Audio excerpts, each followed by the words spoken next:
call to order the January 9th, 2023 Board Business Meeting. For the safety of all those in attendance, display of signs or banners will not be permitted. Tonight's meeting is a meeting of the board held in public, not a public hearing or discussion with the board. Patrons will be invited to share comments as part of the public comment portion of the meeting as outlined in Board Policy BCBI.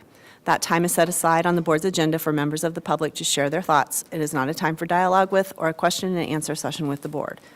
Patrons who wish to participate in public comment must fill out the public comment form so that district staff or the board can follow up with you regarding your public comment as necessary.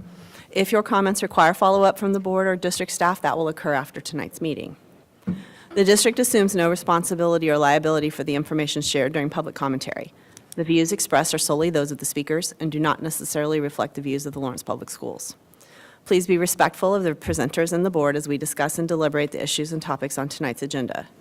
Comments or actions that are disrespectful of presenters or disruptive of the board's discussions and deliberations, use of foul language, or threats to the board or others in attendance will result in immediate removal from the meeting. In addition, USD 497 provides public access to our board meetings through live streaming. The platform used for this live streaming has acceptable use rules for content on its site. While the district does not delete or hide board meeting videos, the streaming platform may elect to do so if the content of public comment or any other portion of the meeting is found to violate the platform's acceptable use rules. Thank you for your cooperation in these areas.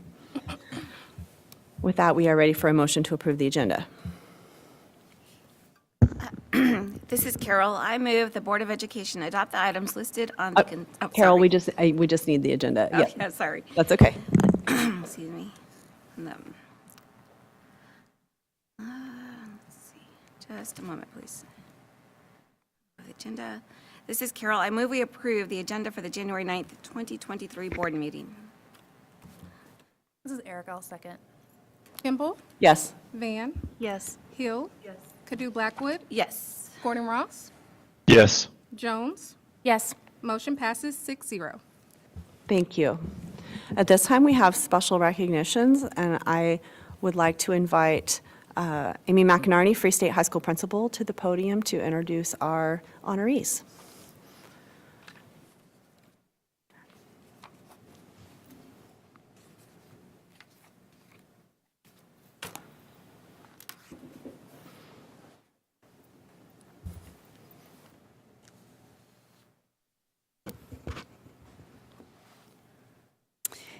Good evening. Free State High School has had a long reputation of having an exemplary fine arts program, and others in the state are beginning to recognize this excellence as well. Tonight, I'd like to introduce Free State High School orchestra teacher, Judy Erpelding. Mrs. Erpelding is well known in the Northeast Kansas Music Educators Association, as she is the president-elect of that organization and has been the past recipient of several awards. We'd like to present her with this certificate in appreciation for her leadership within her profession and representing Free State High School with grace, and also her passion for her music.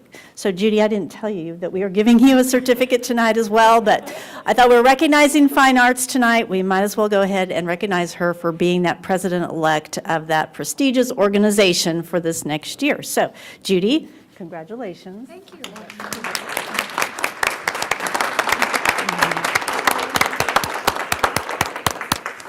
And now I'm going to let Judy introduce our next award. All right. Well, good evening. My name is Judy Erpelding, and I'm the Director of Orchestras at Free State High School, and I'm also the President-elect of the NEKMA, or the Northeast Kansas Music Educators Association. As part of my role as President-elect of NEKMA, I have the distinct honor and pleasure of recognizing outstanding teachers and administrators at our convention each year in December. This year, I was especially thrilled to be able to honor my own administrator, the Assistant Principal Activities Director at Free State High School, Mr. Matt Rink. Mr. Rink was named the NEKMA Honor Administrator for the 2022-23 school year and was presented with this honor at our district orchestra concert on Saturday, December the 3rd in Topeka. This award recognizes school administrators who have demonstrated continuing leadership in developing, improving, and supporting music education within a wider commitment to the arts education in music, theater, visual arts, and dance. Mr. Rink was nominated not once, but twice from employees in our district for his exceptionally skillful work within his administrative unit, his special ability to form strong relationships, and for his devotion in showing special support for the arts as an indispensable part of the school curriculum. His personal attitude and philosophy and a sensitivity to the special needs of space, scheduling, and equipment, along with his leadership in providing opportunities for professional growth of teachers and leadership in providing local community like our Veterans Concert and financial support have allowed our programs to flourish. I want to personally thank and recognize Mr. Rink tonight for his continued service to our Fine Arts Department. Our department truly feels valued and supported daily by Mr. Rink, and we want to communicate how much we've appreciated this past work, such as traveling with the music department to Chicago with over 175 students, and his recent work in his new role coordinating fine arts activities, such as participation in the KMEA. I hope you all please join me in congratulating Mr. Rink for his outstanding work and his accomplishment. We are truly so lucky to have him here in Lawrence. Congratulations, Mr. Rink.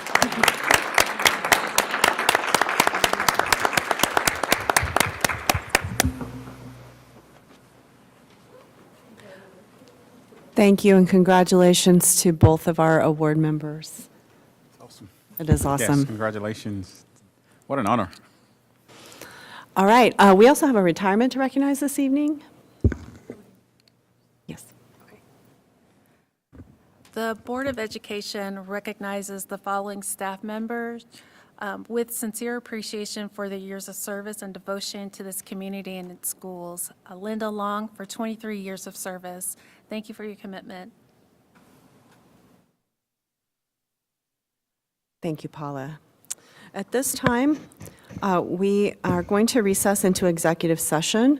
Could I have a board member read the motion, please? And I should clarify before we start, I will not be joining this executive session. The student matter has to, I have a personal relationship with the student issue, and so I will be sitting out of the executive session.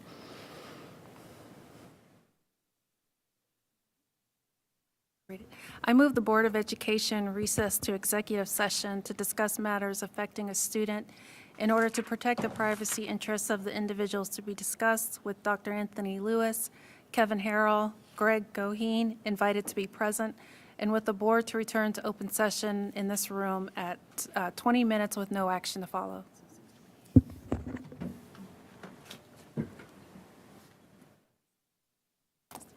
We'll return at 6:28. Thank you.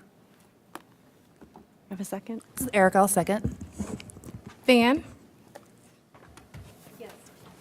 Yes. Cadu Blackwood? Yes. Emerson? Yes. Gordon Ross? Yes. Jones? Yes. Kimball? Yes. Motion passes 7-0. Thank you.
There will be a motion for executive session. Can someone read the motion, please? Board of Education recess to executive session to discuss matters affecting a student in order to protect the privacy interests of the individuals to be discussed with Dr. Anthony Lewis, Kevin Harrell, Greg Coheen, invited to be present, and with the board to return to open session in this room at 6:45 with no action to follow. This is Kay. I second. Hill. Yes. Kadu Blackwood. Yes. Emerson. Yes. Gordon Ross. Yes. Jones. Yes. Kimball. Yes. Van. Yes. Motion passes 7-0.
Back from executive session. I'm going to give everybody a minute here to get settled. Thanks.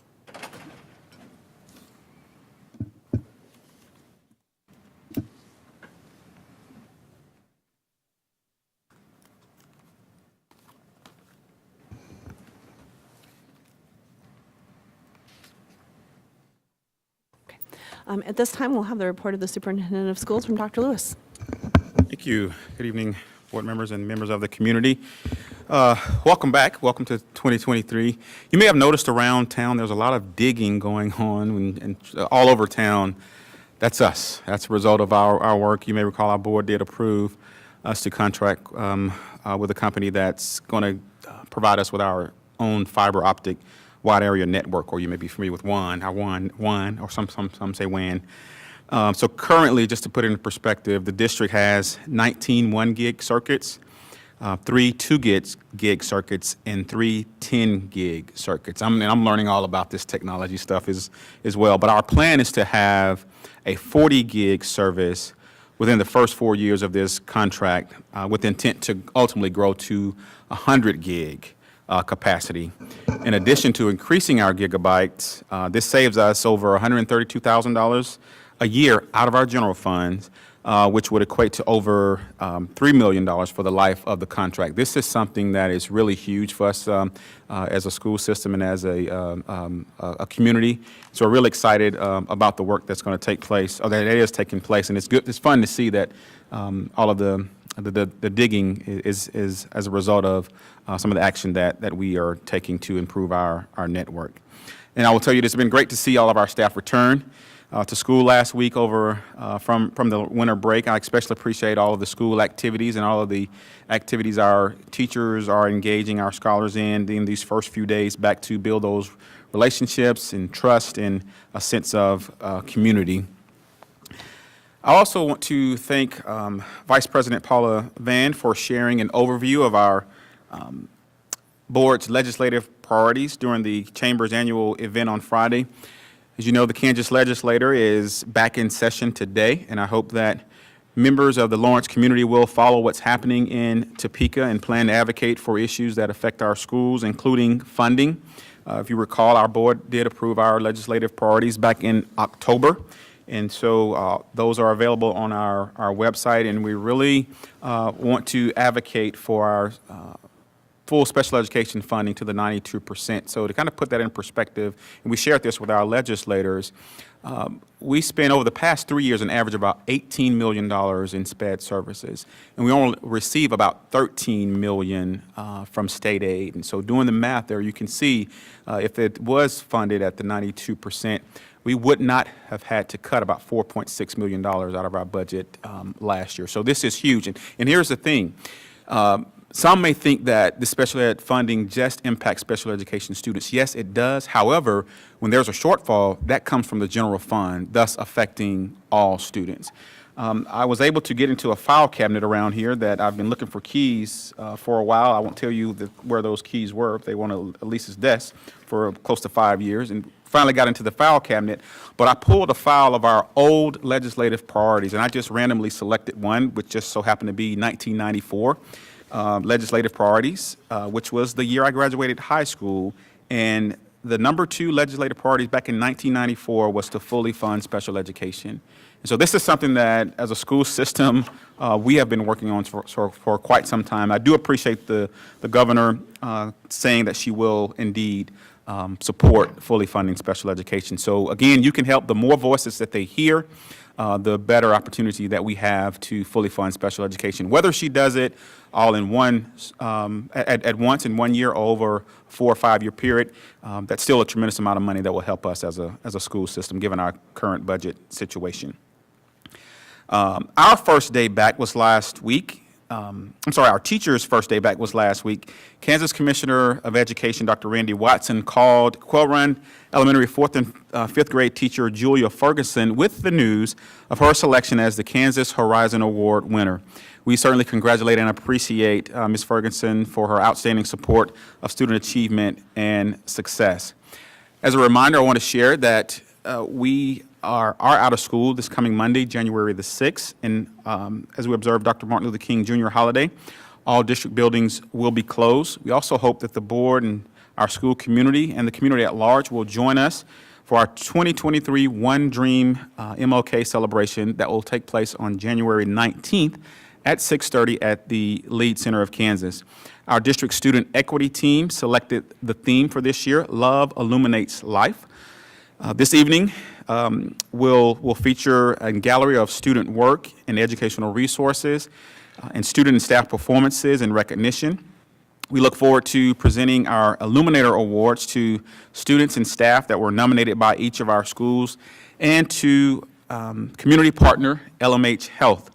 The district will honor board past president Erica Hill and her colleagues from LMH Health for their groundbreaking Summer Leadership Academy. This academy certainly is making a difference in the lives of students that are traditionally underserved and in improving our equity in healthcare. So please join us for this very inspiring celebration that will take place again on January the 19th. Also want to invite students, staff, and families and community members to attend our Futures Planning public input sessions. There will be 2 identical sessions that are scheduled for next week from 6 p.m. to 7:30. First one will take place on Tuesday, January 17th at Free State High School in their commons there. And the second one, January 18th, in the Lawrence High School commons. And you can pick either one of those to attend if your schedule permits.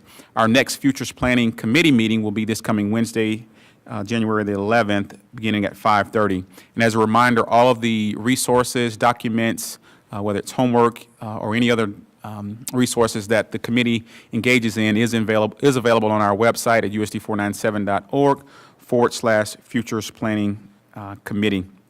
A couple of highlights in our district. Our Nutrition and Wellness Department will host a Farm to School Producers meeting at 2 p.m. Thursday, January 12th, here in the ESC boardroom. At this meeting, staff will be going over the request for proposals for local produce and meats for the 23-24 school year and to answer any questions from producers. Please help us spread the word to organizations and individuals who may want to know who may want to provide fresh and local produce and meat items for our school's food service program seasonally. Several congratulations. First to Free State High School students attending the Kansas Thespian Festival. The improvisation team won first place in the state, and several students earned top ratings of Superior for their Thesbies, including Sella Allison, who received a perfect score for her monologue and earned the opportunity to perform in the Thesby Showcase. In addition, Free State earned the status of Gold Honor Troupe. Congratulations also to Lawrence High School artists and photographers who continue to dominate the top awards at the statewide Kansas as Talented as You Think art contest. Chesty Lyons won Best of the Show and either first or second place in painting, pastel, black and white photography, color photography, mixed media, and portrait categories. Winners include Natalie Kennedy, earning Best of Show and first place for black and white photography. Congratulations also to Free State High Debate for placing among the top teams in the Debate Coaches Invitational, the Sunflower Novice Championship, and the Kansas Debate Classic this past weekend. The team of Firebird seniors, Emma Hefty and Emma Stemmeyer, finished as Kansas Debate Classic tournament champions, and this is a first for Free State. This month today actually marks our National Law Enforcement Appreciation Day. We want to take a moment to thank our law enforcement partners that serve as school resource officers in our schools, both at Free State High School, Free State High and Lawrence High, as well as all 4 of our middle schools. So thank you to our law enforcement partners. And lastly, on behalf of our entire school community, I want to extend condolences to the family of Heather and Evan Correnta upon the death of their son, Dagan, after a courageous fight against cancer. That picture on the left just reminds us of how strong Dagan was. It was also an opportunity for the city of Lawrence to rally around him and have his own personal sanitation truck that came to his house a couple of years ago. And it's my understanding that they also had a proclamation, I think, as a matter of fact, this month, naming it Dagan Corenta Day here in Lawrence. And so my appreciations to our mental health team, our crisis response team for their display of just showing up and being there for the school community at Southwest Middle School and at Hillcrest, where Dagan's mom is a teacher here in our district. And also want to share our sympathies with the family of Cherry McCabria. I hope I got that right, age 91, of Eudora, who died on New Year's Eve. Cherry ended her 30-plus year career in education with us, retiring in 1992 as a special education teacher at Lawrence High. Our condolences to both of these families. That's all I have. Thank you. Thank you, Dr. Lewis. At this time, as the report of the President of the Board, I have a few things to share with board members. Good evening. I want to share my hope that our staff, students, and families had a restful winter break. My thanks to Paula for presenting our board legislative priorities to our legislative delegation last week at the chamber breakfast. I was not available, and I appreciate it that Paula took the lead on that work on behalf of the board. Before the holiday break, I was able to attend the Sunset Hill Elementary Site Council meeting. Most of that Site Council meeting, we heard an update from one of the Site Council parents at Sunset Hill, who's also serving on the Futures Planning Committee, about the committee's work. The next day, that last Friday of that week, I was able to attend the Sons and Daughters of Bob's award presentation at Woodlawn. Congratulations to Brandon Daly on receiving that award. And wanted to share that I had the honor today of attending Governor Kelly's inauguration in Topeka, her swearing in at noon today. I was very, very pleased that one of the very first things she said in her address to the crowd was to express her admiration of and gratitude for teachers. And she repeated that theme throughout her address, indicating that we have to continue as a state to fully fund our schools because it is the best investment we can make for our future, and how excellent public schools are an integral part of her plans for families and the future of our state. So that was very uplifting to hear. Finally, just for information for the board, there have been a couple emails that we've all received. One was a survey from some professors at George Mason University. Wanted to just tell the board I took the survey just to see what it was all about. It's completely optional, obviously.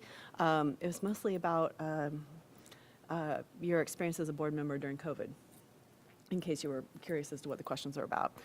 Also, the full board last Friday, the 6th, received an email from Ward Cassidy about new resources through something called the Kansas School Board Resource Center.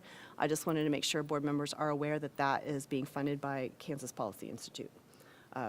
They did not share that in the email that went out, but that is where that organization is coming from. And then finally, we are going to be working on our evaluation for Dr. Lewis. So I just wanted to remind the board that materials will go out to board members on February 1st for that. We will have a due date of February 10th for written feedback from board members due to Elise, and then we will have discussions in executive session about the evaluation at our February 13 and February 27th board meetings. That's all I have. Thank you.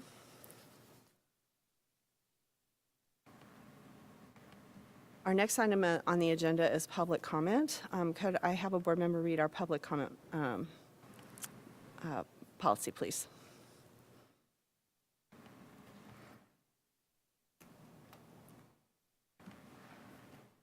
I think I've ever read this before. Go for it. The USD 497 Board of Education welcomes public comments and thanks you for taking time to talk to us about our policies and procedures.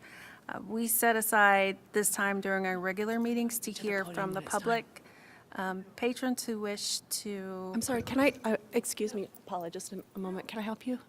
I am a member. Okay, yes, you will be asked to leave the meeting if you do not retake your seat. I And, have to leave right now. What I have to say to Dr. Lewis. ma'am, you will be asked to leave the meeting if you do not sit down immediately.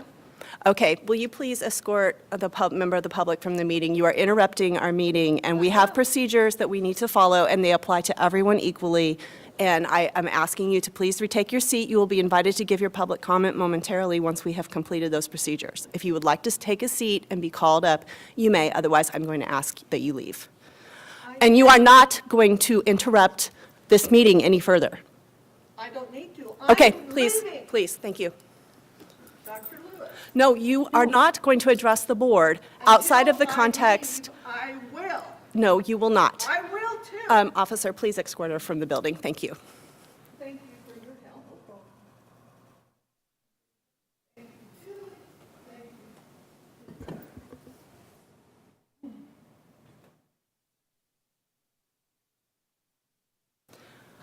I apologize for interrupting you, Paula. Would you please continue reading our policy? Thank you. Ma'am, I need you to leave the room. You are not going to interrupt this meeting further. Thank you very much. No, you will not be allowed to disrupt our meeting. You can follow the procedures or you may leave. Thank you. Public has the right to be informed about this meeting.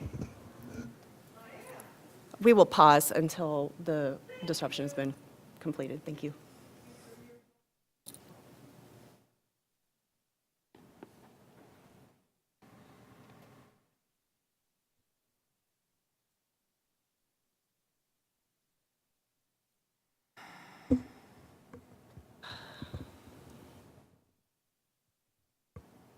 Everyone okay to proceed?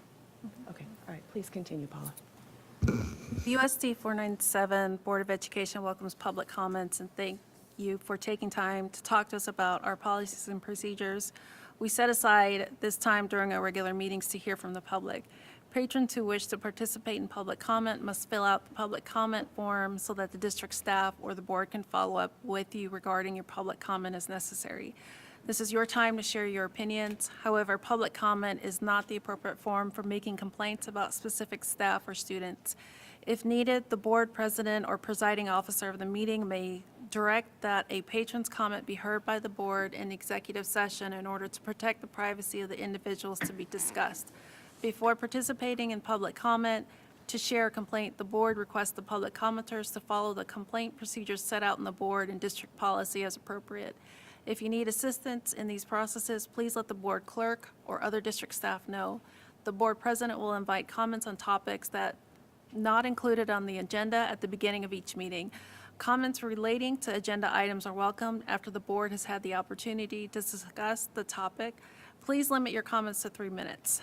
The district assumes no responsibility and/or liability for the information shared during public commentary. The views expressed are solely those of the speakers and do not necessarily reflect the views of the Lawrence Public Schools. Thank you, Paula. We have 3 public comments who have signed up to give public comment this evening. I would like to invite Sarah Rosselin to the podium to give your public comment, please.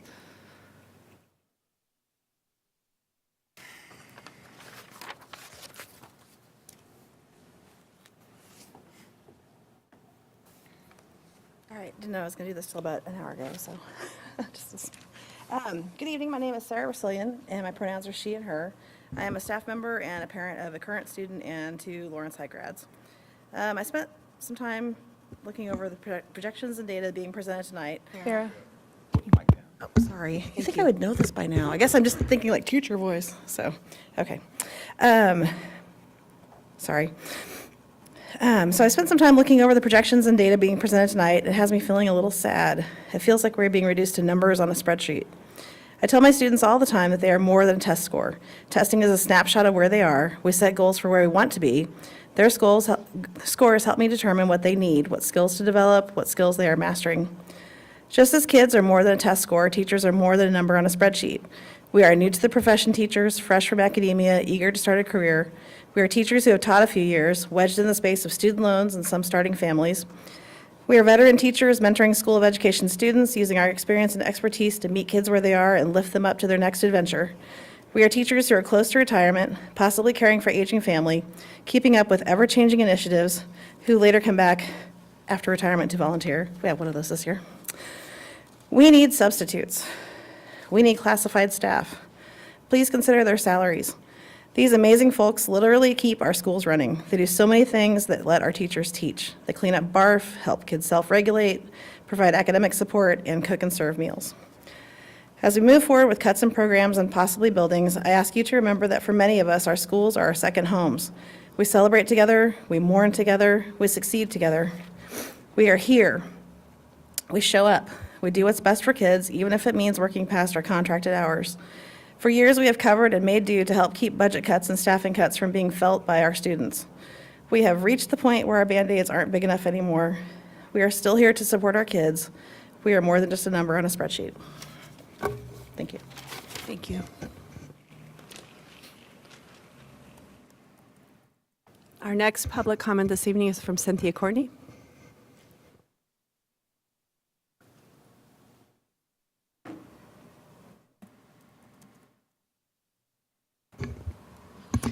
Hello, I'm Dr. Cynthia Courtney. I'm a parent of a Prairie Park student, and I'm here today as a representative of Justice Matters. First, I wanted to extend a thank you to Dr. Lewis, Dr. Johnson, and the district for allowing me to observe the most recent Equity Advisory Council meeting in December as a representative for Justice Matters. We acknowledge that COVID has resulted in unprecedented challenges in student behaviors, both within our district and across the country. We feel these concerns make effective implementation of restorative practices, RP, even more important.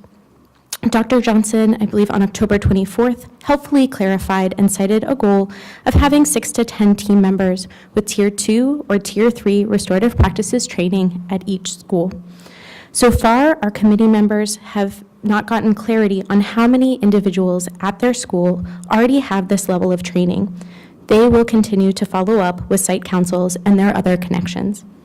Also concerning, some teachers speaking to us anonymously expressed both a desire for additional support in restorative practices and distress at not knowing who in their school was Tier 2 or Tier 3 trained to provide that support. At the December Equity Advisory Council meeting, Dr. Johnson shared that a list of teachers with RP training was being created and that compiling such a list was understandably challenging due to teacher mobility both within and outside of the district. Yet, neither the community nor other educators can leverage that collective investment if they don't know who has this advanced training or how to contact them. We will have more questions after our committee meets later on, but today we wanted to ask, what is the district's plan for reaching and maintaining those 6 to 10 trained individuals at schools with a full RP implementation? How will successful support for those individuals be assessed? Once these individuals are fully trained, how can fellow teachers or parents access and leverage their additional skills? How will these groups be informed who has been fully trained? It's our understanding that the board will receive another report about restorative practices in the coming months, and we hope a discussion of these questions will be included. We express our thanks to the board, the districts, and their team for the astoundingly hard, important work they do every day, and for their ongoing collaboration with the community, especially when that is difficult, as we can see today. Thank you all for your time. Thank you.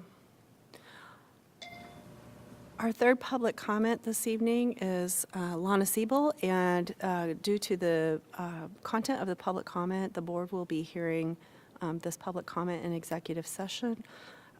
So I am pulling up the executive session motion. I move the Board of Education recess to executive session to discuss student matters in order to protect the privacy interests of the students to be discussed with Dr. Anthony Lewis and Lana Siebel invited to be present, and with the board to return to open session in this room at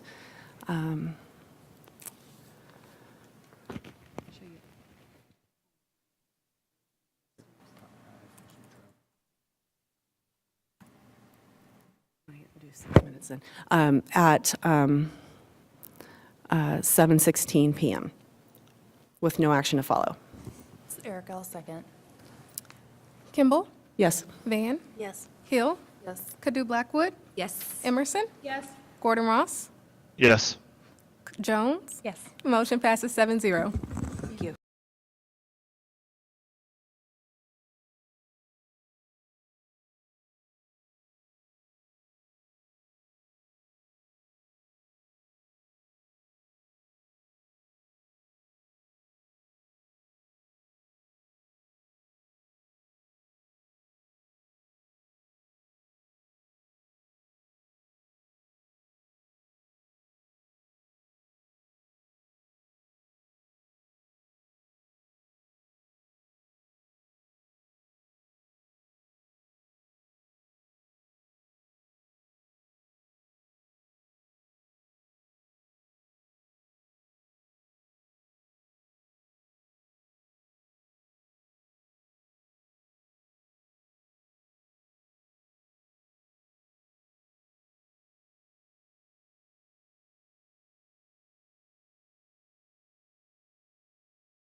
Session. The next item on our agenda is board commentary. I know GR has board commentary. GR, are you with us? I am. Okay. Would you like to go? Yeah, I'd be happy to. Thanks. So, thank you for that. I'm a little discombobulated from a hotel room in Vegas, so I apologize if I'm a little disjointed, but just a couple things. Reporting on the Facilities Committee meeting from last Wednesday.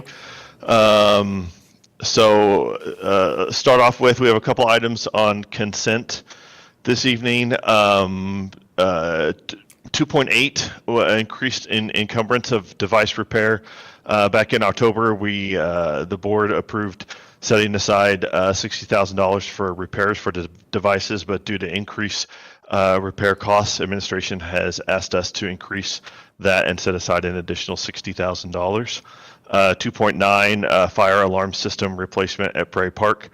The fire alarm system at Prairie Park currently is outdated. It's about 20 years old and is becoming very difficult to maintain and find replacement parts.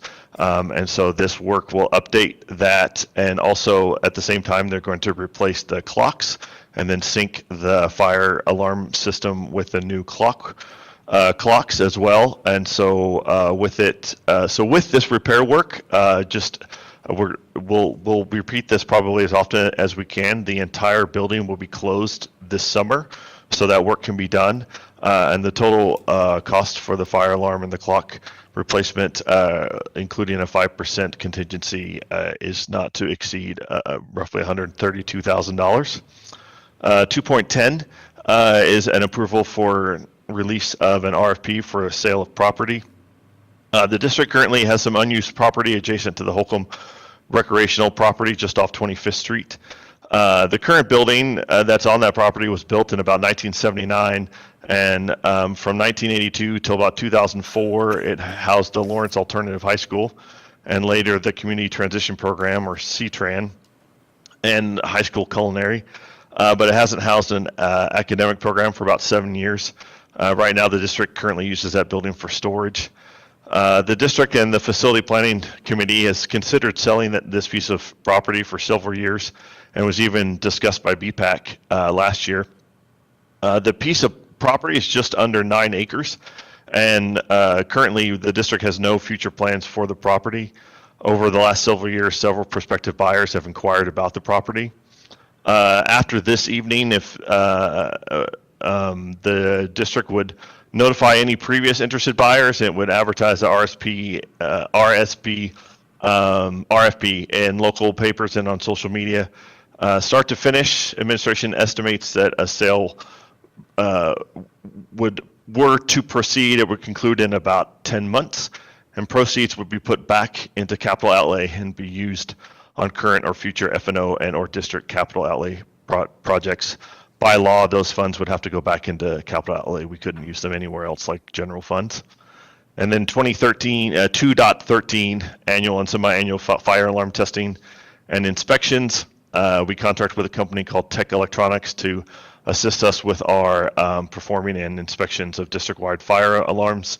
Recently, state mandates that we do semi-annual fire alarm testing as opposed to just annual testing. So we're trying to get all those fire alarms tested twice a year now as opposed to just once a year. So they're going to assist us with that in those inspections. So those are the 4 items we have on consent. A couple other things from the meeting. We had done some classroom work over at Liberty Memorial, and that is done, and furniture and everything was moved back into those classrooms. The pre-construction meeting for phase 1 of the OAF was last week or early this week. That was the goal. ESSER phase 1, we're moving forward, and then we had 5 contractors submit bids for ESSER phase 2. And let's see. And then we were hoping to make it out of the freeze unscathed, but we had 3 different pipe bursts across the district. We're especially grateful for the community member over by Deerfield who noticed the wall of ice outside of our building and called the city, who came and shut the water off for us. So that was very kind until F&O could get over there and take care of that. And so that is the update that I have. So thank you, Shannon. Thank you, GR. Other board commentary? This is Kay. I just wanted to take a special moment to really thank GR for that very detailed report from facilities. 2.10 is something that is something to be curious about as it continues. We'll hear a little bit later to be an item for consideration as it looks from our futures committee planning team. So it's really nice to be able to hear, what that is like in a real life situation. So thank you, GR. Thank you, Shannon, for making sure that that was brought up. And if you guys are wanting to learn more about that, I definitely encourage you to look into our consent agenda item enclosures. There's a lot more information, which is incredibly helpful if you're curious about that. Thank you. Thank you, Kay. Other board commentary? Kelly? I want to say Happy New Year to my board colleagues and to everybody here, and then just share that I attended the New York Site Council, and I just want to note that their chili feed, their Martin Luther King chili feed, is on the 17th. It conflicts with the Future Planning Committee's meeting, I believe, anyway, related to public feedback. So I was glad to see that there's a second date offered. I imagine there are other conflicts in the district as well, but certainly that's a great event to attend, and I hope that many of you will join. I think you can also volunteer. So I don't know if they're still looking for volunteers, but it's a fun event to volunteer at if you have opportunity. So I wanted to make you all aware of that, and then just also acknowledge that there was that conflict, and hope that we hear a little bit more about what that the format for that input will look like, so that people can begin to conceptualize whether or not it's a drop-in basis or not. So maybe in the next presentation, if we could just get to that, I'd appreciate that. And then I want to just briefly acknowledge the disruption to the meeting earlier on, and extend my gratitude to Shannon for the way that you handled that, and Dr. Lewis for the way that you handled it. For me as a board member, I would like to say to the community, just for me personally, I experienced that as violence, and particularly in a environment where gun control is a consideration. So for whatever reason, that popped in my head, and not for whatever reason, for a very real, legitimate reason. So I'm asking the public, when you're feeling frustrated with the way that the board is operating, there are safety considerations that we immediately all jump to now that we did not have to before, and it's really unacceptable to our administrators, our teachers in the room, sometimes our parents and children in the room, to act that way in a public school setting. So thank you for giving me the opportunity to say that, and just extend my gratitude again for the way that you handled it. Thank you, Kelly. I appreciate your kind words. Any other board members? Carol? Sure. Hi, this is Carol. I will just echo what Kelly said. As someone whose background, I have a strong background in domestic and sexual violence. So, yeah, I mean, I was definitely triggered. But, it's unfortunate that, I really wanted to hear what that individual had to say. And I just want to remind the community that there are policies and protocols, to have your voice heard, your thoughts and voice heard. So please take that into consideration, and also take into consideration that many of our families are at home watching this, and our children learn from our behaviors. And thank you, Shannon, for handling that so well. Thank you, Carol. And I just wanted to, I'm like discombobulated, but I just wanted to let everybody know that on December 12th, at Kenna St. Pierre, the new Native American Student Services Coordinator, and I met with the interim president, Francis Arpian of Haskell Indian Nations University, to work to reestablish and update the USD 497 mission of understanding. And one of the goals is to work to create opportunities for dual enrollment for our NAS students. And on December 13th, I attended the Native American Student Services parent meeting. Parents elected new leadership, and I would like to thank Jennifer Scotton, the Billy Mills Middle School Library Media Specialist, and USD 497 parent Alta Malchoff for volunteering to serve as co-presidents. Things to look forward to, mark your calendars. If you don't want to sign up, you can definitely come and watch. Or if your student qualifies, you can update their information at the NAS office. But Lisa, I would like to thank Lisa Baker from the Cherokee Nation. She is going to be teaching a free Cherokee double wall Cherokee basket weaving class on the 11th and 25th of January from 5 to 7 at Billy Mills Middle School.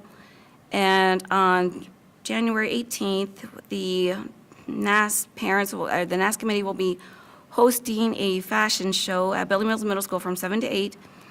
And the next NAS parent meeting will also be January 18th at Billy Mills Middle School from 6 to 7. So it's like double duty. It'll be a long night.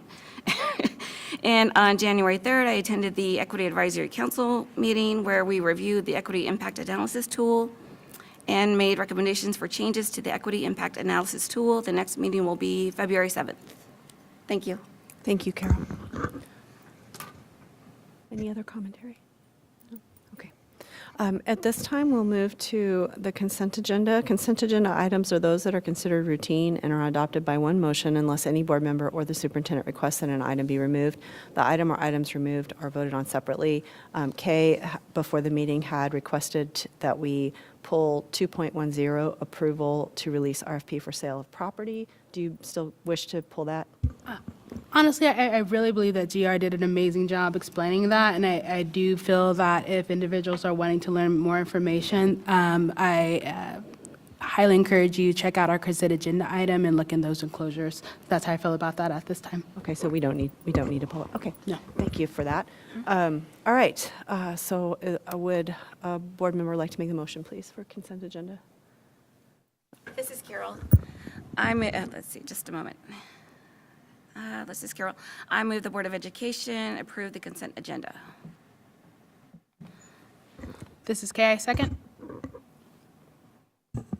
Kadu Blackwood, Yes. Emerson, Yes. Gordon Ross, Yes. Jones, Yes. Kimball, Yes. Van, Yes. Hill. Yes. Motion passes 7-0. Thank you. At this time, we have one report this evening, RSP and Associates Projections Report and Futures Planning Committee Update. And I will turn it over to Dr. Lewis to introduce our presenter. Thank you. Yes, thank you, Board President Kimball. We have Rob Swartz on with us this evening. If you recall, over the past close to, I think, 12 years now, RSP and Associates have been giving our board and our community projections as it relates to enrollment. They look at trends in terms of birth rates, as well as some other community metrics, and to inform us as a school system as we work to continue to allocate our resources to our schools. And so he's going to provide an overview of the work that he's done, he and his team has done as it relates to that particular area. In addition, as you know, RSP and Associates are also facilitating our Futures Planning Committee, and he will also provide an update on the work given the last update that he did provide, as well as share some information on the upcoming meeting and the public input session. So with that, I will turn it over to Rob. All right, are you able to hear me? Not really. Maybe just speak up a little bit if possible. All right, great. Can you hear me now? It would be helpful if you could Is everybody, if it could be just a little am I louder, still James, muted? that on our end. I can hear you, Rob. That's good. Someone can. So I'm at least unmuted. Can you see my screen? Yes. We can. Perfect. And it says planning for the future. Yes. It's a little fuzzy. We'll just have to adjust All that right. back if we can. Okay. We'll adjust your mics to kind of even it out. Okay, thank you. Shannon, are we able to turn on transcriptions? I don't know. That's a question for James. Oh, sorry. Okay.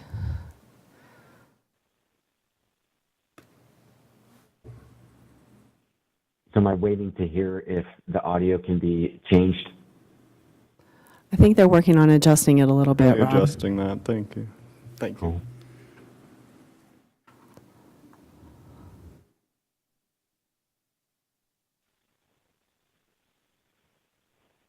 Is this any better? I added another audio.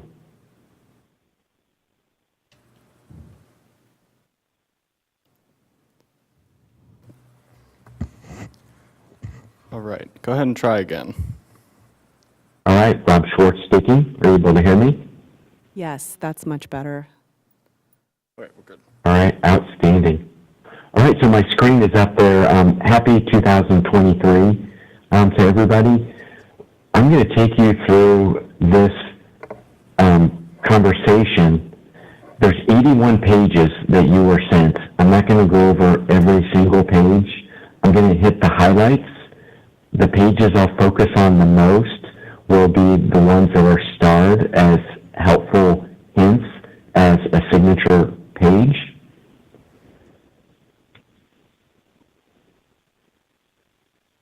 I've broken the report into 4 parts. There's the enrollment and demographics, development is part 2, projections is part 3, and then next steps. What I've also added into this presentation is an update with the Futures Planning Committee. So we'll probably spend more time on that than a lot of the other items in the presentation. So with part 1, page 6, this is really that 100,000 foot perspective. We're indicating that with our analysis, enrollments will overall decrease over the next 5 years. There's going to be adequate capacity at each level. There's different impacts at specific buildings. We'll talk about that when we get to the projections. There are elements of developments, lots of things that are happening with infill developments, and then other areas that are expanding, potentially impacted by the Panasonic development up the road in the DeSoto area. We'll talk some of that when we get to the developments. In this presentation, you have many different visuals that will help provide context to what's happening in your community. We start out with the district boundary. We then show you what the elementary boundaries are, and then the middle school boundaries, and then as well the high school boundaries. Most of the maps we've zoomed into more specifically in the city of Lawrence. There's usually an inset on the top right that shows you the entire district that goes beyond the city limits of Lawrence. We even break the district farther down than just the attendance areas to things that we call planning areas. We do this so that we can monitor things with enrollments, development, and demographics. On this page, the green lines represent those planning areas, and we're showing you when units were built in those specific planning areas. This is where I'd like to give a shout out, thank you to Douglas County, the City of Lawrence, with some of the data sets that they've allowed us to be able to utilize in our analysis. It is a statistical forecast model, so page 12 gets into how we go about examining each of these planning areas, and we've listed off some of the different variables that we look at. This shows you the robustness of our analysis, where we get into census data, live birth data, specific data sets with the parcels themselves, the student data, and other data sets that as we put them together to help us better analyze what may happen in your community. I want to start with live birth information. This really is setting the stage for some of the reasons why we potentially will see a decrease.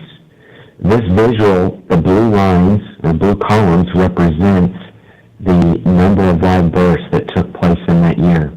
So when you look below those columns, you'll see the year that actually occurred. We also then have the number of kindergartners that we had 5 years later. This is just a metric to be able to analyze live births with what we potentially see for future kindergartners. When you look at that black line, as you move to the future, we give you a range based on what we've seen in the past on what potentially this might mean for future kindergartners. This is one of those elements where you can see the low side.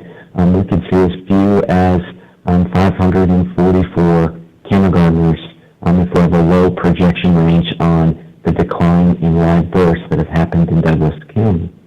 And this isn't all telling. There's other variables that we look at. some of the data that you have being shown here from 2001 through 2022-23 school year shows the enrollment by grade, preschool through 12th grade. What really stands out when I look at this from a demographic perspective is when you look at the size of classes, the larger grades are in the secondary and specifically in the high school. What that means, when I look at 2021, 2022, see the blue box with 866 seniors. When I look at this year's incoming kindergarten class with 708s. So we've lost about 150 students just naturally with seniors graduating and a smaller incoming kindergarten class. This is why that live birth data is important to start to understand, will we see a rebound towards 800 kindergartners, or will it be more 700 or maybe even a little bit less? We do see a lot of different cohorts that change from year to year by grade, and this visual, the same information on the previous slide, but shows you that breakdown by grade. Red numbers represent where we've seen a decrease for those grades in those specific years. We've seen a resurgence in growth from what we experienced during the pandemic of the 2019-20, 2021 school years, where we see a lot of red. We've now had some growth in some grades. We historically have seen pickups in grades that you can see in this visual from 8th to 9th grade, close to sometimes being near 100 students. And that's primarily from homeschool, private, parochial schools, students coming into our system, likely because of the robust programming they're able to get in the two high schools. Another thing that we look at is the migration of students. And so these next two pages help illustrate the movement of kids that are just naturally happening year to year. We show on this page 3 different years broken out at the elementary, middle school, and high school. The orange part of the bar represents students that are new to the district, meaning they weren't here the previous year of the year that we're showing on that particular year. The green part of the bars are students that were here the previous school year but no longer attending. And so the first year was really the start of the last year of our COVID experience of negative decline that was happening. And these are brick and mortar, so this doesn't include the virtual school, which we now picked up enrollments. So I must state that because that's a known factor in what we've seen with your enrollment. We broke that out further by building, so you can see for this current school year where we were actually seeing new students versus students that were there and left. This is kind of an interesting visual to try to understand how some of these schools are impacted just by migration. We have other visuals that show with those planning areas where we've seen increases or decreases. There's a lot more decrease. It's the green. The darker the green, the greater the decrease. Orange is an increase. The darker the orange, the greater that increase is. You see where that is represented in the district. This next map shows where the students physically are located. The more concentrated clusters of students will be the red areas, and then as it radiates to orange, yellow, and green, fewer kids. So again, gives you some perspective of where we're seeing those kids. A very valuable map in our understanding of what boundaries could look like and how facilities are going to be impacted by some of these trends. Yeah, I've read most of these things on page 20. So we step into development. I'm going to pause there just to make sure that confirmation that everyone's still able to hear and see what I'm saying. We can hear you well, Rob. I want to give the board, we'll pause for a sec. Does anybody have any questions on the initial set of slides? I have a clarification question. Go ahead. Perfect. Hi, Thank Rob. you. I have a clarification question. It takes us all the way back to slide 2, and I do apologize. When you have put signature slides are the most important variables in the unique analysis. I wasn't sure what you meant by most important variables. And then when I was looking underneath facts, that second paragraph, this analysis is based on the same grade configuration and education programming expectations the patrons have for each student. I didn't understand that. So just briefly.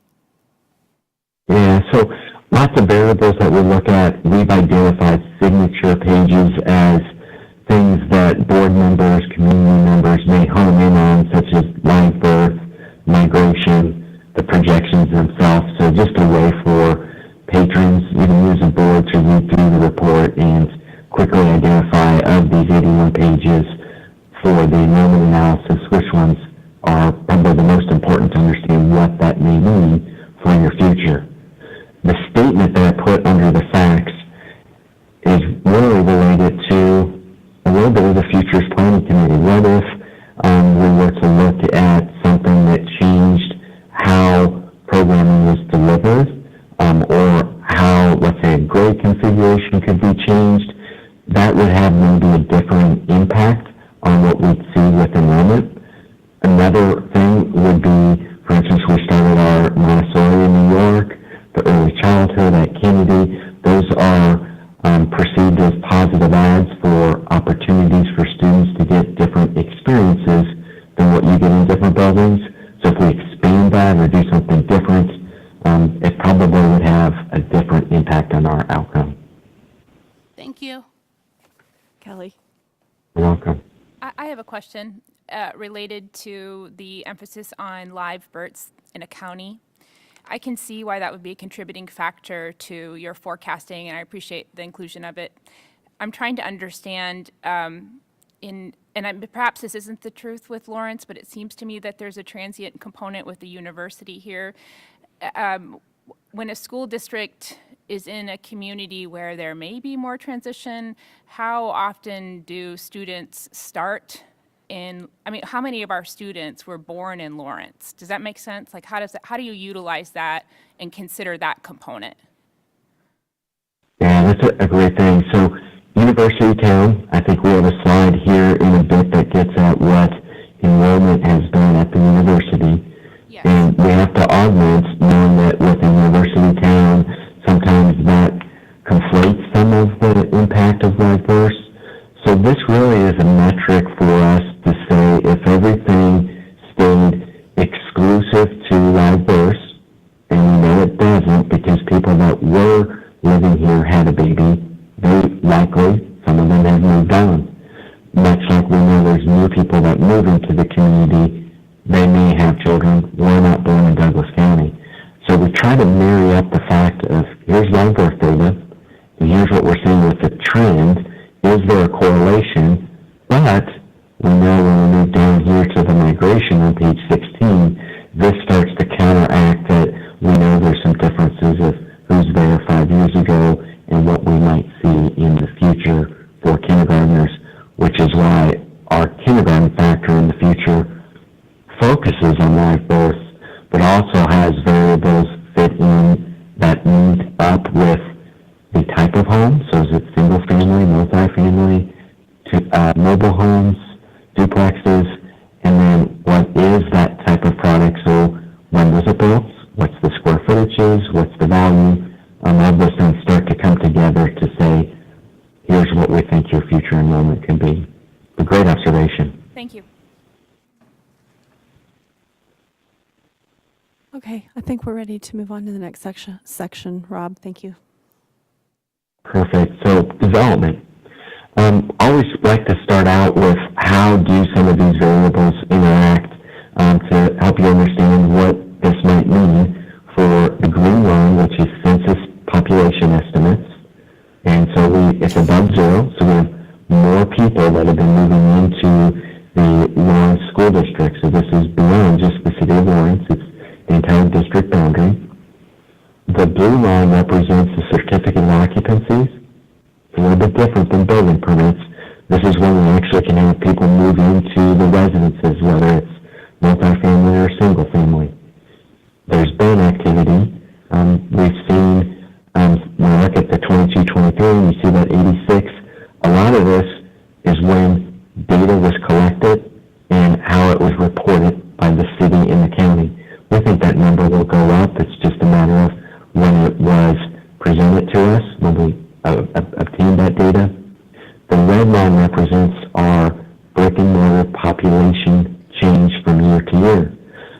trying to identify here is the population's been going up, we see building activity, but it doesn't always correlate with an outcome of students.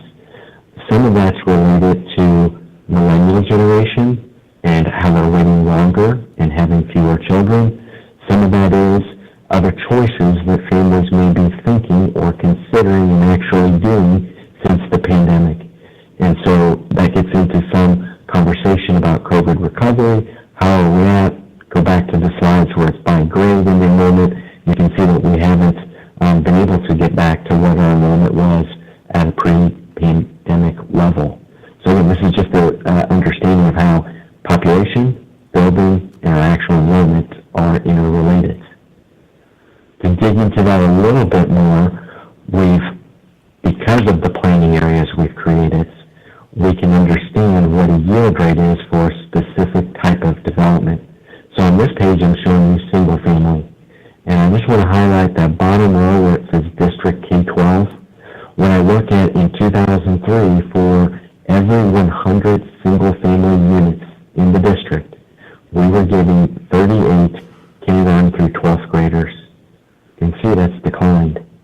And it's down to 31 students for every 100 units. We also show you that above that row, what it's like for each of the attendance zones and what that means for single family. And I've highlighted that when it's orange, it's greater than 10 from that district average, so we're getting more kids in those particular areas. And if it's green, we're less, so 10 decreased from that district average. So then you can see what that means for each of the attendance zones for both single family and multifamily. The only thing I want to mention on multifamily, it's stayed pretty stable. And we've increased units of about 3,200. Let me go back to the single family. We've built about 1,600 single family units in the last 10 years. In the last 10 years for multifamily, almost 3,300. So again, you can see how some of these things, even with the units, production, how it transfers back to the previous slide where we're looking at enrollment, population, and building activity. We also looked at some visuals of what the average age of inventory is. You see that on page 25. So the orange and red areas are the newest, and then as we radiate down to the core area of Lawrence and to the east side, it's older inventory. We also looked from the assessor's data what the median home values are. So not only are our oldest inventory, but our most economical inventory is on Main Street and East. Again, the most affordable are the blue and green. The least affordable are going to be the orange, reddish colors. And they tend to translate into the newer inventory that's been built over the last 10, 20 years. We also are showing a visual on this map where we're seeing the clustering of new units that have occurred the last 5 years. Again, we'll be updating 2022 when we have some of that data updated. Usually it's sometime in February. Another way to look at the development is this visual on 28. The blue part of the column represents the number of units that were existing at the start of that decade, or in the case of the last column, the start of that decade, but we only have 2 years represented. The orange part of the column represents what was built in that decade. And so when we look across the actual tabulation, we've been building in the last 4 decades, probably on average, about 5,300 units. Here in the first 2 years, we're at about 800 units. I suspect when we get the update in February, that's going to be close to about 1,000 units. From all the information, the tours, city conversations, we've developed a map that's not all-encompassing. It changes as the people who own land may want to develop. And so on this map, green areas represent where we're seeing current activity.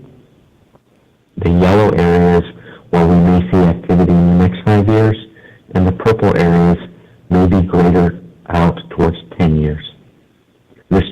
again, as the people choose to work through the development process. All of that data on that map translates back to this page 30, where you can see how it relates to our potential units in each of those categories of current growth in the next 5 years and 10 years. We think there's going to be some changes, not quite known, with the impact of Panasonic and what that may mean for future residential, specifically on the east side. So it's something we're going to keep watching because that may be something that pops in a way that right now, at the time of the study, we're not fully confident in knowing what that impact might be. That's why I put this page in here about Panasonic and the number of new jobs. And this is really just the start of what could happen in this node. This could be an incredible opportunity, not only for what's happening with Panasonic, but other areas adjacent to this property that may have some interest from other industries because Panasonic's building this plant.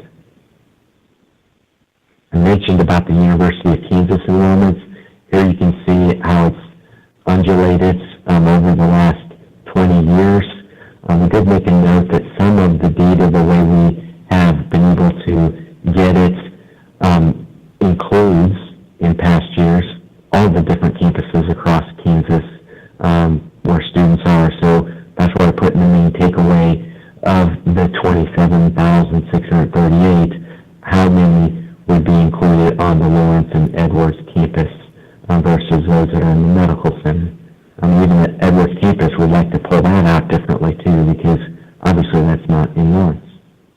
And it just shows you what's been happening with enrollment at the university and how that may correlate into some impacts on the economy and what we see for housing and for the transition of people in the community. So I'm going to pause there with development if there's any comments, questions, or clarifications needed.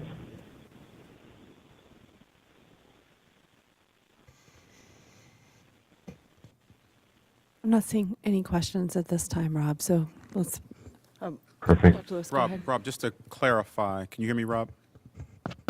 Yes, I can. Just to clarify, in terms of homes that may be as a result of Panasonic, are we to see that in maybe 6 to 10 years? Or do you have a time frame as it relates to that? Yeah, I think it would be greater out towards 5 years and beyond if we saw that in the Lawrence School District. Thank you.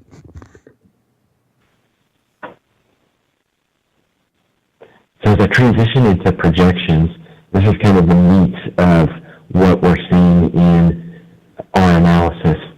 And so in this visual, looking at isolation of the elementary, which is red, the middle school, which is blue, and green is the high school. The purple line is the aggregate of our years. So if we go back to our COVID year of 2019-20, you can see we're at about 10,400. We lost from the previous year about 300 kids. Then we hit COVID, and we've kind of leveled off at about 9,900 students. Again, this is brick and mortar. This does not include the virtual, does not include early childhood. So just K-12 students in your buildings. As we move forward, right now we have about 4,300 elementary students. With some years where it goes down below that, but when we get out to 27, 28, we're at about 4,300 elementary students. We look at the middle school, we're at about 2,200 students, and it declines to closer to almost 2,000 students. The high school, we're at about 3,400, and it declines down to about 3,200 based on all of the analysis that we've done with enrollment, demographics, and development. You can go back to the page by grade. We see the high school grades in those 800s to be able to offset them moving on, graduating. We have to find other ways that attract students and earlier so that they're in our system. With the current situation, we're not yet seeing that we would see a resurgence back at the elementary level towards 4,900. Shannon, I have a question. Yes. I'm sorry to, I want to make a clarifying question. Later on in the presentation, there's a number that we can expect elementary, the projection is that it would drop by like 20 students, and that the middle school would drop by 70 or something along those. I'm not remember the exact numbers, but how does that line up with what you just shared? Yeah, it should line up with what you're seeing in the bullet points here below on this slide. When you just Okay, thank you. look at 22, Okay. yeah, for sure. 20, from statistically speaking, the loss of 20 students, I know it's a budgetary loss, so please don't misunderstand me, but statistically speaking, or maybe not statistically might not be the right word, but thinking about enrollment, it's been nearly consistent over, we don't see a huge, the number of students that we have now is the number of students we might want to plan for moving forward, correct? Isn't that the biggest takeaway for the elementary level? Statistically, the good news is we're not declining, we've stabilized. Okay, so if we were planning, the board and the Futures Planning Committee, when they are envisioning what will elementary education configuration look like, they will be thinking about it in terms of the current numbers that we have, even though we're wrestling with this decline in enrollment of 300, or loss of around 300, correct? Correct. It's different at different grade levels, right? So elementary, with the data indicating that we're stabilized about 4,300 students, that gives them some understanding what potentially are some opportunities for how buildings are programmed. Much like when we look at the middle school, if it's declining, as we're indicating it should, what does that mean for like how we look at Central Middle School, Memorial? How does that start to play in, combined with how we're wanting, and this has been a regular conversation in the committee, of what other program opportunities, because all the things kind of leading into, after the projection piece, has been, hey, our enrollment's declining, we have budget concerns with how we're going to be able to be sustainable 5 years, 10 years out. How do we start to make some of those decisions or help make recommendations appropriately to the board for you to make the decision of what do we do with our facilities, what do we do with our programs, what do we do with our budget. Hopefully that helps clean up what your thought comment was.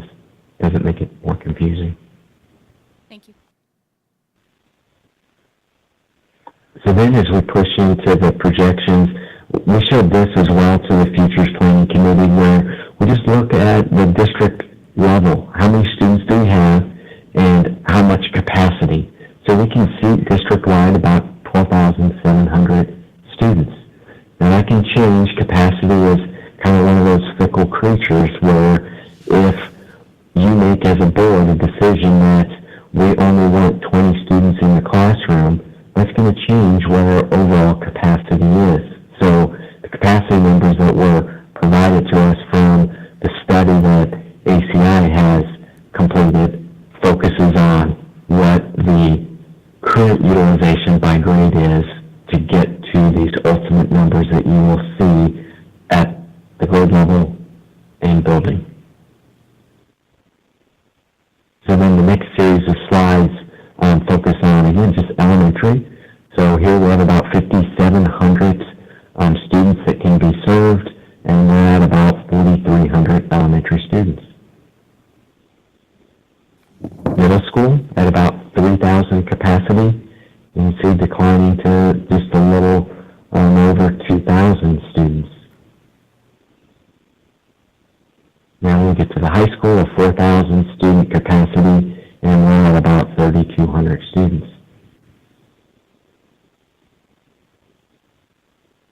I will explain page 40 so you can see it visually up on the screen with the series of tables that look at that enrollment, breaking it out by building.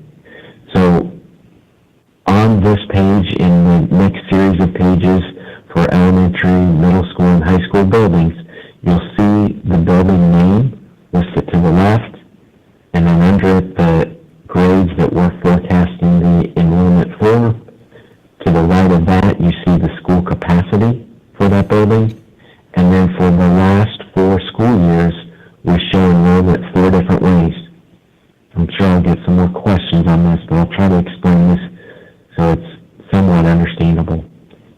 building, the middle row blue font is reside, and it's for the students that would be served in that attendance area residing there. The green font, attend, based on the student data that we receive, we know the number of kids that are being serviced in that school. The top row in each of the buildings, purple font, reside/attend, is a subset of reside. So they resided there and they attended that building. So I'm going to give this as some clarity. When we look at Broken Arrow, we have 287 K-5 students that reside in the district that are receiving that could be receiving services. 264 are attending, so we'd say, hey, we lost from 287 to 264, that 23 students went to one of the other elementary buildings. It's a little bit different. We actually picked up kids because of the 287, 251 resided and attended Broken Arrow, and then the 251 to 264 is the number that attend. This makes sense that when you look at, I believe in the appendix, we have intra-transfers that get into our cluster sites for ESL and other programming choices that may or may not be in the building. This is just a way for you to see how enrollment is impacted by where programs are or where programs are not, or how families may be making some choices based on what their living experiences are. Moving forward in the projections, we only show you by building what it is for reside and for attend. Another thing that I want to bring to your attention, I'm sure many of you are following some of the legislative updates and what happened last year with 2024-25, the state of Kansas moving to an open enrollment policy where you can enroll in any of the districts that are around you. That's yet to be known what impact that might be in your district. Right now, some assumptions may be made because of programming choices. That may be an attraction. There may be things that influence people that, hey, I'm working at Panasonic. I may take my kid with me going to Panasonic as an example of something that's really transforming this whole region. So that's how you look at these particular series of graphics, and we show that to you from the capacity percentage as well with the building. So the previous slide, I'm showing you just aggregate numbers, and I've done shading where if it's orange, it would be exceeding the functional capacity of the building. Where I have the gray, it's where it's under 75%. The reason we focus on 75%, that's where we start to experience inefficiencies in the building on how you program specifically for some of the specials at the elementary level. So that's why when we get into the next page, we show you those percentages. So it's just looking at the previous page, what's that percentage, and you can see what that means, whether we're looking at reside or attend. The big takeaway, we have about 75% of our buildings through the district at the elementary level utilization. Shannon, can I ask a Again, we show you the second series of the elementary, so alphabetically, Pinckney to Woodlawn. And again, you can see what those percentages are. None of the elementary buildings getting above over capacity. Same thing with the middle schools. Hey, Rob, before you move on to the middle schools, board member had a question. Go ahead, Kelly. I have a question about functional capacity. When ACI did the analysis of capacity, it involves more than just to look at square foot analysis, correct? I mean, is there conversation with teachers or people actually using that space to determine what capacity looks like at each one of these buildings? So if you're really operating, in I'll just say Cord Lee, that might, your experience of that in terms of like how specials are utilized, or how, if you're at a middle school level, the number of labs you have for a science class, et cetera. So how does capacity take into, it must not be an exact science, I guess is what I'm getting at. How does it take into account the teacher, the educators, the administrators' experiences of those buildings, students' experiences? I can't speak to that. It might be district administration or something that we put on like a parking lot for ACI who did that study to be able to follow up. Does the administration know? Do they ask teachers? And Larry, correct me if I'm wrong. With my understanding, Doug actually walked the buildings when he was looking at capacity. That's your question? Yeah, do in you terms ask of teachers, how do you use it? How do you use it? Like, because some of the, like, for example, the labs, Right. do we have enough science labs? If we move all the middle schools into the kids from one building into another, those types of capacity issues, do those show up in these numbers? Yes. Yeah. ACI staff walked each of the buildings, looked at the different classrooms, took notes on that. They then met with principals prior to winter break. They've been finishing that up in two ways since winter break. One is in person, if that is convenient for the principal, or online, or even a written response on that. But they're seeking out from the building principals how the space is used. Thank you, Dr. Engelbrecht. Is it correct then to say that we haven't completed the capacity analysis for each of these buildings, and what we're looking at now is a generalized, because I thought I heard you say they're still asking those questions? They were still asking those the last time I spoke to them about that, which was over winter break. Okay, so what we're looking at is an estimate.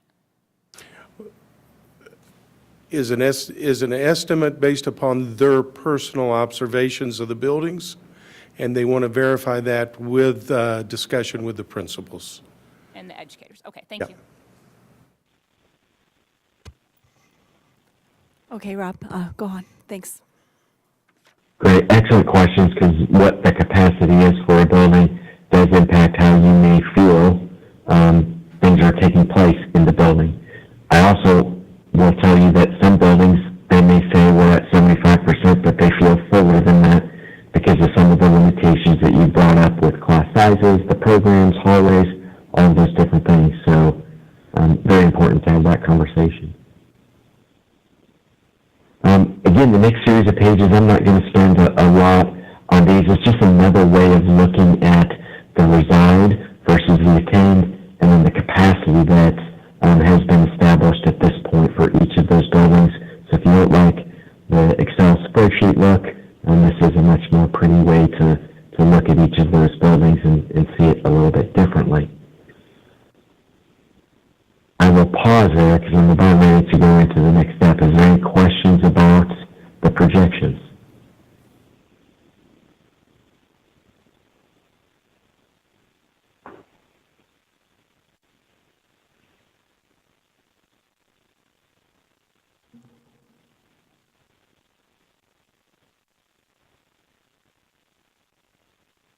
Rob, this is Shannon. I did have a question, and now I'm trying to find the slide where the data was about our high schools. And this actually is probably more of a question for staff than it is for you, so I'll clarify that. There are quite a few transfers between our high schools, more than I expected, actually. Should I have been surprised by that? Given that, it's my understanding of our transfer policy at the secondary level, at least the high school level, that we don't grant transfers except for very limited circumstances. But it did look like from this data that there were more going on than I had really anticipated. So I guess I'm maybe curious as to whether that was surprising to administration out of the study. Not really. We knew and know that we have quite a few of our high school students that do transfer, so it wasn't too overwhelmingly surprising. But it was helpful to see these numbers, the actual numbers of students that do transfer.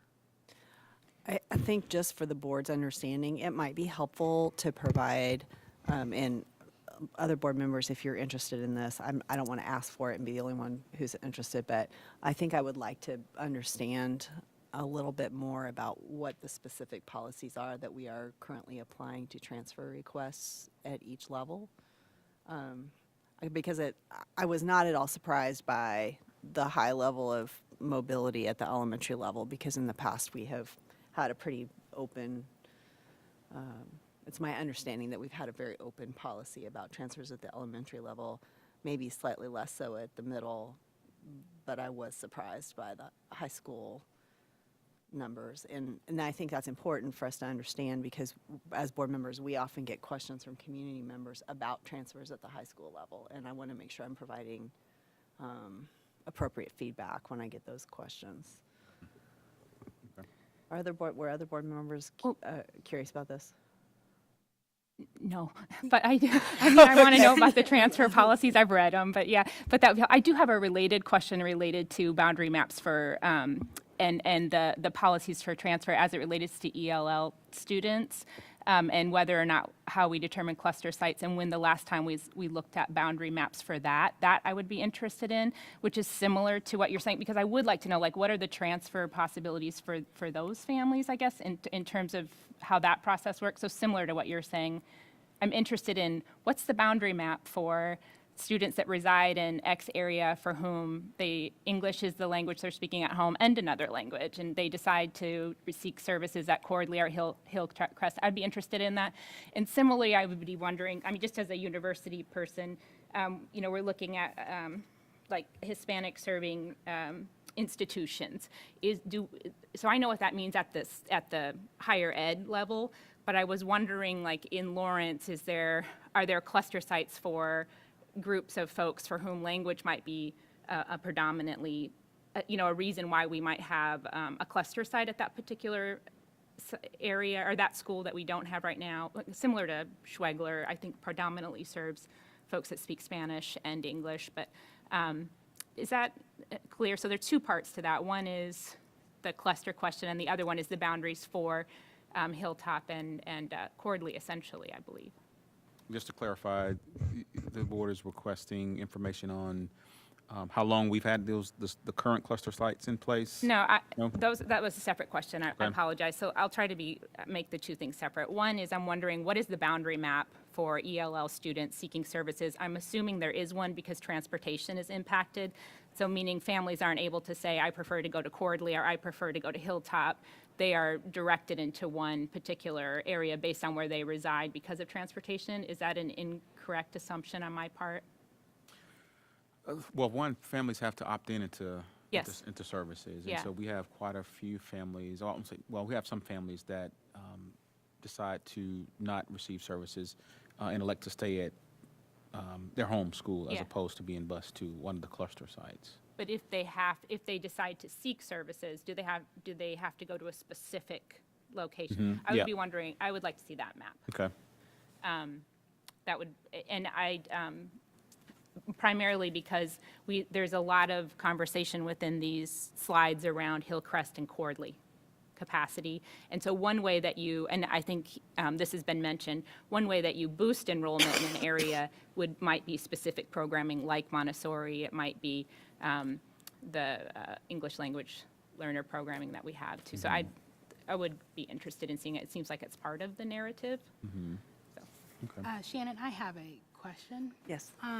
So one of the things as I was just sitting with this information, I was trying to figure out, our target building capacity is 85%, but, we are just hearing around from our different sites about how whatever capacity we would determine it is kind of it's a struggle. So, my question is how did we come up to this? We must have an 85% capacity versus something different.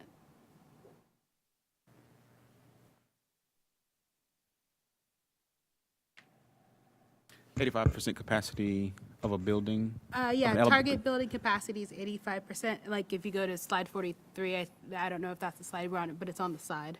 So I was just trying to get some clarification on, we said we want to get to a certain capacity level. We determined it was 85%. How did that come about? Is it part of legislation? Do we have to have 85%? No, not part of or can legislation. it That be- actually came from, Larry, that came from our ACI Bolding.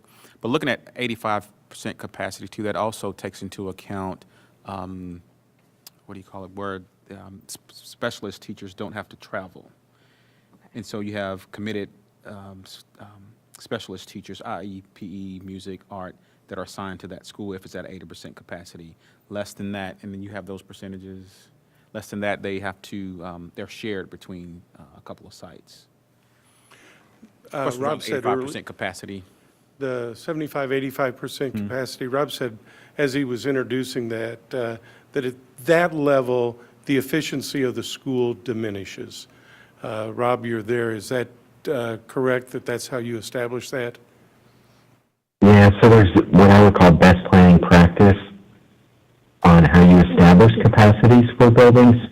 And so less than 75%, you start to run into some inefficiencies of how staffing occurs, what class sizes might be. They might be significantly lower. When you're at 85%, the reason 85% is typically used is it gives you some flexibility where if you have, let's say, 3 sections of third grade that are needed in a 2-section building, meaning there's 2 grades, there's 2 sections per grade, 2 teachers per grade if we're talking about elementary. It gives you some flexibility for that. It gives you flexibility for other special programming. Could be STEM space, maker space, could be special space for other pull-out areas, which is why 85% is generally how we use that. But back to what some other board members have mentioned, what the students need is going to dictate a lot of what that capacity of the building is. I've walked through many buildings where they will be identical buildings, but how the programming is being utilized in those buildings significantly impacts how many kids really can be serviced. So that's why, going back to the comment that I think Dr. Lewis mentioned, and even Dr. Engelbrecht, with ACI, still having to follow up to make sure really how are those programming working in the buildings as it relates to this number that's been established on some of the baselines.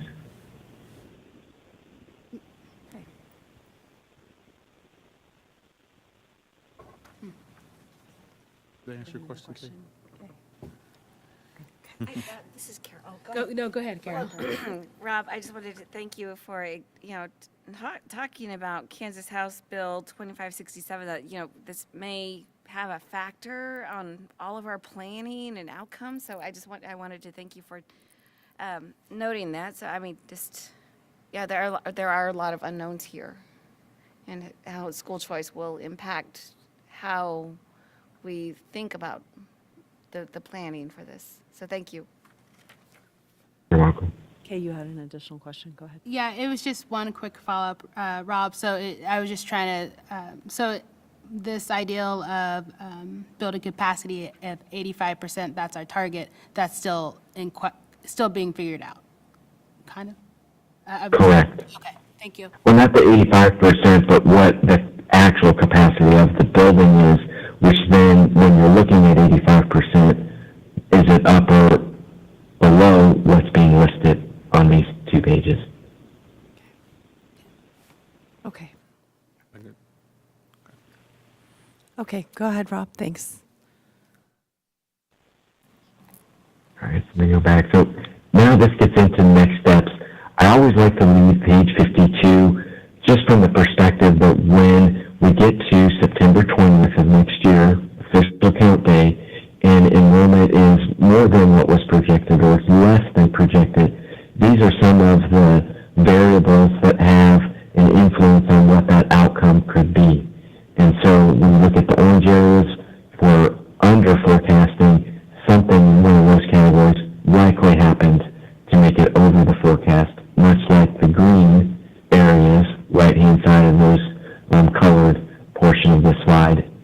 means that we will be having fewer kids. So just to give you an understanding, it's a social science.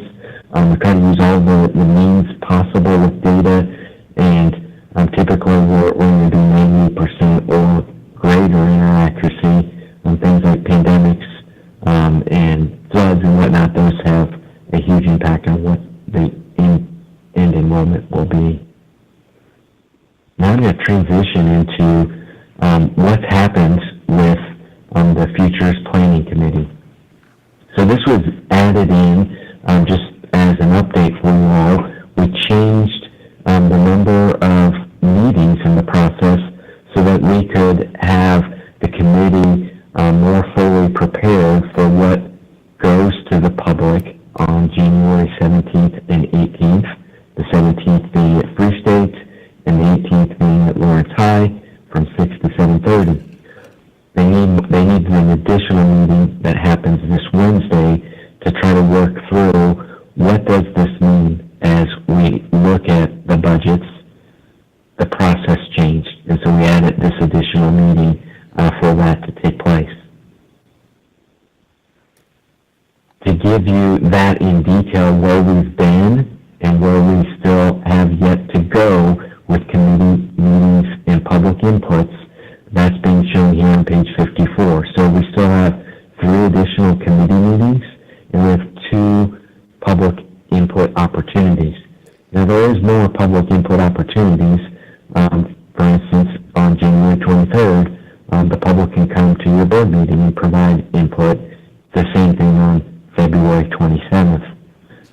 What I want to make a note for people that are viewing this is these deadlines for the board to make a decision from whatever recommendation that comes forward from the Futures Planning Committee was all dictated that if there was a repurposing of a building or a closing of a building, there's certain statutory requirements about how you make that notification presented to the public. So that's why February 27th was kind of one of those dates where we have to make a decision if that were to be one of the decisions that came forward. So that's the process. I always want to highlight some of the things that are the realities the committee has to be faced with. All of them, they struggle, much like our team, we struggle knowing that some of the things that we talk about, the data that we put together, it's data, right? It's a number, but it's ultimately being generated from the need of something to be different. And the something different is what we're seeing with our budget.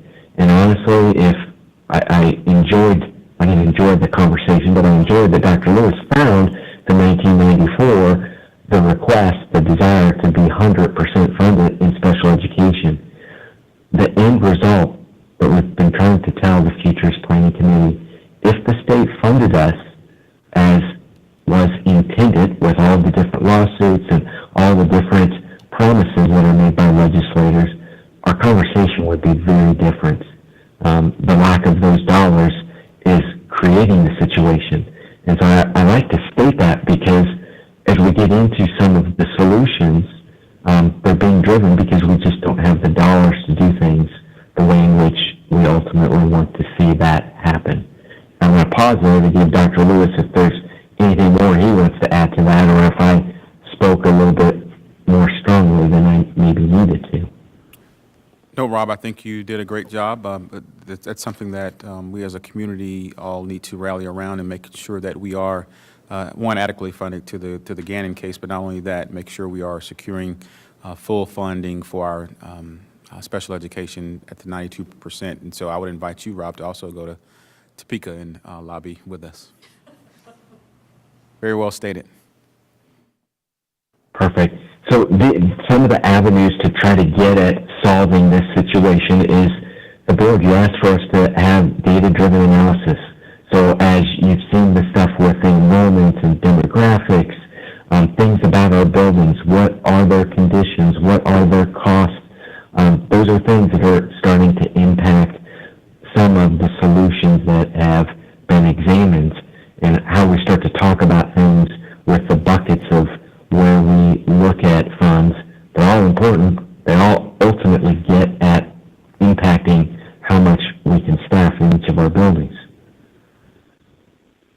We have also several different lenses by which to kind of understand where are we getting at with this Futures Planning Committee. I know it was a struggle to go through all of these belief statements, but I think it's important because it really, as you read each of them, they have a specific element in helping understand what we're trying to get at with a recommendation that comes to you at the board level in the areas of finance, teaching and learning, and the facilities.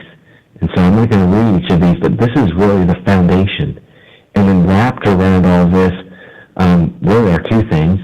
The first thing is this ACE concept that we know that each of the buildings have different things happening with them, with academics, things that are happening with the culture, and the economic realities of how that all comes together in creating the ability for that building to provide the programming that's necessary for their success. I then also want to mention our diversity and equity inclusion element, which is why we've put this equity really kind of tread around this whole process, that it's just understood that that is one of the ways in which, as we get the data and we start to look at what the decisions may arise from that data, how does it fit into the practice, the culture that we have with equity in our community, and why you can see all these different sprockets and how they represent not all inclusive, but just generally trying to get a sense of how the entire community has to come together with whatever our solutions are to make sure the right education is taking place in our buildings. And so we had some different goals that started our conversation. You've seen this slide before as well, where we know that we have to be responsible with our finances, starting to talk about what does it mean for a smaller school versus a larger school? What does it mean with some of our neighborhood schools versus, let's say, our cluster sites, or how different students, if we reorganize our building inventory, what impact does that maybe have on how they look at a neighborhood school? If we have to move down this road of changing grade configurations or different things with building utilizations, we'll have to have a boundary alignment, but ultimately wanting to focus on having some student success. And so here you can see with the building utilization where we have some different things with instruction and versus structural. So there's still more conversation to happen with capacity.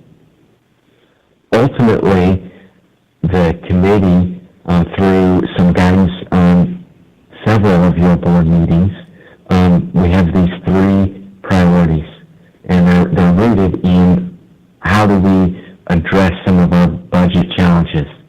So how do we achieve competitive wages for staff?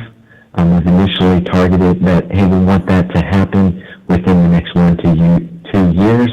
It's about a $9 million cost.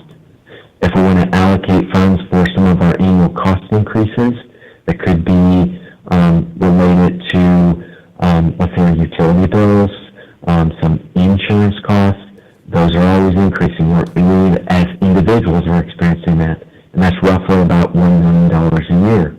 And then we know that there's a need to increase our cash balances to bring them up to a level that is financially responsible. That's something that could take place within the next 2 years. So needing to bring those reserves up. Those were our three priorities. And so that's how we kind of evolved to, hey, we have this $16 million that we have to figure out how do we reallocate what we have with funds that are coming in. So there's a lot more information that when we go into what was presented to the Futures Planning Committee that gets into that, but those were the three priorities. We started out in much of our conversation with letting the Futures Planning Committee members kind of like lead some of this with some general framework of conversation about what each of those buckets could entail, and it was a struggle. So we went, the Futures Planning Committee members directed, hey, administration, we're going to need some assistance on how to start to create data scenario because they're the experts from understanding what's in the budget as it relates to each of these buckets of whether it's staffing or things that are ancillary to the staffing but impact the staff, which is bucket 2. And so we started out with this conversation, and it's going to evolve on Wednesday because there were other things that the committee members brought up, such as, hey, there's no line item that's related to, let's say, more administration costs. And so there's a lot that went into how specific things were created. So it all goes back to something that the district can pull out, like with 1,300 with a playing time. How they come up with 1,300. They have a way in which that is potentially generated. But as we got to looking at where these costs would come from, some of it was related to the last 2 years where we've had cost reductions. And most of that was focused in the secondary level. And so we've tweaked out a lot of the efficiencies in the secondary level with, again, the dollars that we have. Not popular with having to talk about reductions in one area so that we can be able to accomplish some of the things that makes the district sustainable with those 3 priorities. This is kind of how it's all fallen out with a range between 7.1 million and 9.1. I suspect that on Wednesday this will change a little bit. I'm going to pause there. I want to give Dr. Lewis and his team, if there's something more they want to say about how this kind of came to fruition from really in concert with the Futures Planning Committee, administration, RSP, how this kind of formulated. I don't have any other comments other than we did hear that bucket 3 was where we should start looking, and then with the help of RSP and the Futures Planning Committee members, really looking at what other areas can we get to come up with the close to $9 million. That's all I would add, Rob, unless the team has something else. I'm looking at ELT. And I'll build on that as someone comes up to the microphone if they need to talk. But that's an important thing. If you remember in our last update, we talked about the survey. And in that survey, it was overwhelming. Bucket 3, look there before you start to look at bucket 1 or bucket 2.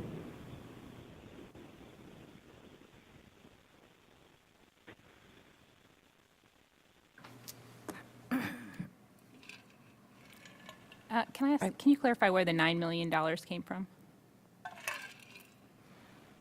Dr. Lewis, Kelly was asking clarification as to the $9 million estimate on the staffing. Yes, Cindy, I'm going to take a stab at this. This was a combination of getting our staff that are not currently at $15 an hour to $15 an hour. It also included certified raises. What am I missing? That's it. $9 million would get all classified staff to a $15 wage, and it would allow us to provide an increase in for our certified staff as well. Yeah, right. What? Okay, that number is different than what was presented to the negotiations team last year. I think. Can you talk about the amount, I know this is a negotiable item, but the increase you would anticipate certified staff would have? This was to get them to a competitive wage. Okay. I think it was our average around 3%. Looking at Cindy. Is that correct, Cindy, for our certified staff? I didn't have a specific percentage in there. Okay. It was basically the discussions with the classified group last year, less the little bit of raise that we were able to do, plus the discussions with the certified group, less their raise, plus an amount for administration to receive whatever the the amount for certified ends up being. So all groups would be included. It's based on discussions from last year because we were starting this fiscal year. We hadn't had meetings with negotiations on either side yet, and so we were taking what we last knew of from last year, less any changes in salary. Thank you. Uh-huh. And for clarity, this is how we get to that 9 million is everything that we see here in that bucket 1, bucket 2, and bucket 3 all together. Yes. So it's not one or the other, it's pretty much all of them. Well, it's all of them. Yes. And I presume, based on the description you just gave, that the approximate cost on wages does not account for some of the work that we are trying to do through negotiations with LEA on the matrix. Right, that has been a moving target, and it will be, yeah. Okay. I guess I would observe that 9 million might start the conversation, but not get us to where we really are hoping to go. So I appreciate how I can see, I just can see how far we have to go from the negotiations table, and I really appreciate using that as a starting number and understanding more like how you came up with it. So thank you. And absolutely. And then to be clear, the $9 million is not the end game. No, Not at all. yeah. And so calculate annual increases as Yeah. well. All right, thank you, Dr. Blue. And the other thing that I was just kind of curious about, this is Kay. With this is kind of all in one swoop versus it being tempered in timeline and when things would occur. Is that correct? Yes, the $9 million, all in at All one in time. one Yes.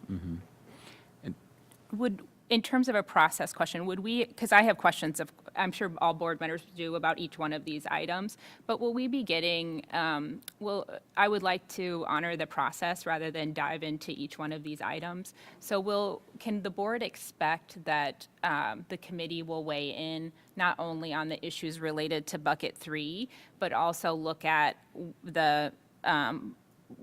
will the deliverable from the committee be, we support this particular scenario? I mean, because it says scenario 1, so I was like, is there a scenario 2? So I'm just wondering, what can the board expect to see from the committee? Right. And which parts do we have to individually take a deeper dive into? I am particularly interested as a board member in protecting plan time. I'm interested in the contributions to 403B. So I would like to know when we're going to get more information on those things. Yep. And Rob, this may be a good segue into the next steps. So as I mentioned earlier, there is another committee meeting, I think Rob mentioned as well. So the committee will engage with us again this Wednesday, and then there are 2 other committee meetings. In addition, we will get some public input on these as well. So the final, deliverable to the board will be a package, a scenario that this is what, as a committee, in addition to the feedback collected in the public input sessions, this is what we're ready to present as a recommendation to the Okay, board. so there could be a scenario 2, correct? And I think Rob, because we were talking about that this morning, this is just our first stab at these 3 buckets. Okay, thank you. Yeah. Correct. And to give you more insight into what you as a board get, if you go back to these 3 priorities, it really is going to be based on how quickly do you want to achieve them, right? And so here on page 60, we're saying if in order to get to this $9 million, we know there needs to be $16 million, right? So just the $9 million for the competitive wages, this is where you have to reallocate dollars. And depending on the lens that you are looking from, some of these may be items that you find non-negotiables, whether it's like our plan time or maybe some of these activities, or maybe it's we want all of the buildings in the inventory. But in order to get at those objectives, this just gives you a sense of what you may need to do in each of those 3 buckets. Could there be additional items that are added into this? Absolutely. Are there things that could come out? For sure. What I can say definitively, and will be part of the conversation in the public inputs, if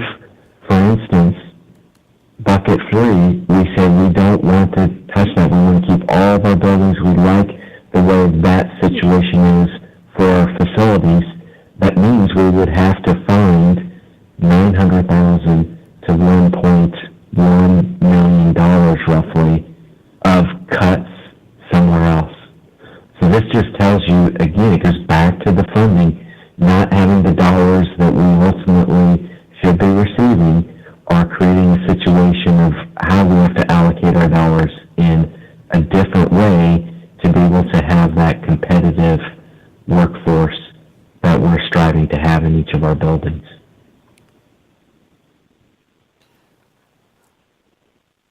This is a It's not question. going to be easy for you when you get this. This is really a question for Cindy, I think, which also this information does not account for what it might look like to be a declining enrollment district, correct? So orders of magnitude more, because we'll be getting less money from the state year over year based on declining enrollment. Okay. This is Kay. Dr. Lewis, this concept of grade centers, I didn't see that anywhere in this presentation, so is that something we would hear more about I'm assuming at a different meeting? And so I'm just kind of asking about that because I thought that was a thing as we're talking about this. Yeah, we'll continue to look at that. Okay. Can I, looking at slide 52, you have, you kind of identify things which may positively impact enrollment, things which you might, events, major events that might impact declining enrollment, as an example. So is it also true that if you close a building in a particular area, that you would see declining enrollment in that particular area? Like families might move out of that area. Does that impact the overall enrollment of the district? Have you seen that? Is there a correlation between closing a building and enrollment overall? I'm sure there is one for that. Yeah, that's a great question. And typically what we've seen where buildings have been closed, there's other factors that get into whether or not we might see a decrease in enrollment or an increase in enrollment. And so part of that might be if you're going to a building and the transition to that building, you feel good about the building that you're going to go to, that may keep the trends similar to what they have been with that building no longer being used in that neighborhood. Most assuredly, there's going to be some movement of persons that may be related to maybe being closer to wherever that new building is. But all of that's going to go back to the housing stock. Can you afford to move? Right? So these are real conversations that I know are happening at the committee level, that when you do look at some of these buildings, and we've been referencing, we have reading materials of stuff that's been done in like California of how you need to be looking at some of the different things that are related to when you close a building that gets beyond just that brick and mortar. Like how are the programs, how are the students, how are the families impacted by this, or are we, it's not just dollars. And I heard that from one of your speakers in the open comment section. That's part of this, but in the end, we're still trying to get some dollars reallocated in a different place.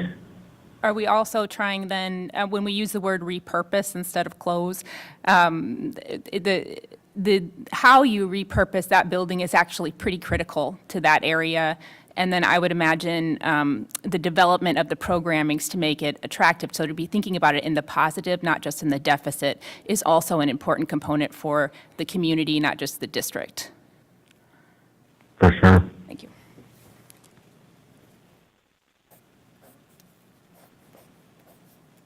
Additional questions for Rob? Sorry, sorry. I have one additional question. I did my homework, and I know all my board members did too, and I just always have a lot of questions. So there's a slide, secondary projections and capacity of buildings, and it lists all four middle schools are listed as, in the graph as under 75%, but in the green bar, it lists only 3 of them. I think it's just an error, but because we're looking closely at middle schools, I just wanted to make sure I was reading that slide correctly. So it is slide 46. Oh, Is that just an error? Say that again so I can see. So all what four, you're asking about. when I look at this, I'm looking at my notes on my phone here, excuse me. So all four of the middle schools are listed on this graph as under 75% capacity, but only 3 in the green portion, the main takeaways, are schools under 75. Is there a reason why you left off Lily Mills? No, it should be listed on there. We'll add that in there, page 46. Thank you. Should all 4 be listed.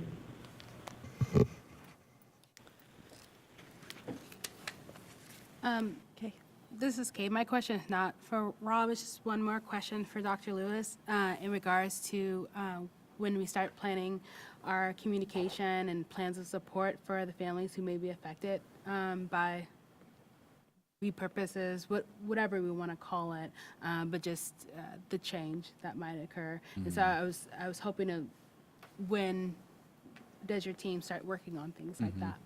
Yeah, as soon as a decision is made, we'll be ready to work with those families to successfully transition them to their new school. So as soon as we know, we'll be ready that next day to start working with families. And push the urgency on it. Thank you.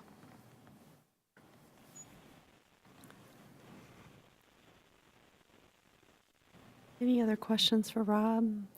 I have just a comment. I really appreciate the thoroughness and the quality of work that you and your team do, Rob, and I think that this is incredibly helpful, especially in the context of living up to our stated belief that we have to make data-driven decisions. And I think for me, probably maybe the biggest takeaway from this really is the enrollment projections and the fact that we are going to likely be, as projected to be, in a declining enrollment district over the next 5 years. We've started to see what that might look like in that transition from the 2018-19 to the 2019-20 and 2020-21 school years. But I don't think as a community, people really understand what that is going to look like for our district. It's not a good place to be in terms of the financial situation for us going forward.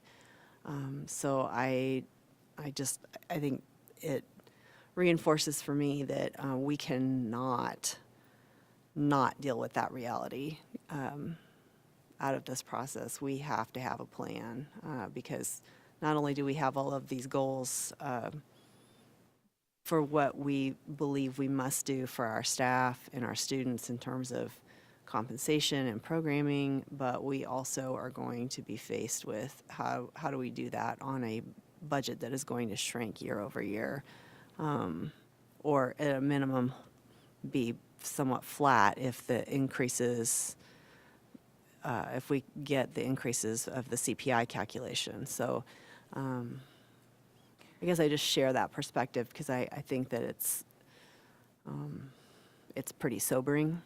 I think it's sobering, and I really appreciate you bringing that to the point. But I also want to say that we're taking this opportunity to operate at a space that best suits our district. So it can also be, there can be some positive things for students in this, and being able to function in a way that best serves our district. So I really hope that when you come back to the board, it doesn't feel quite as heavy and sobering, but there are some spaces where we can see where there might be some highlights. It might be increases in wages. It might also be that we find when we combine certain types of programming or spaces that there are benefits to those particular communities.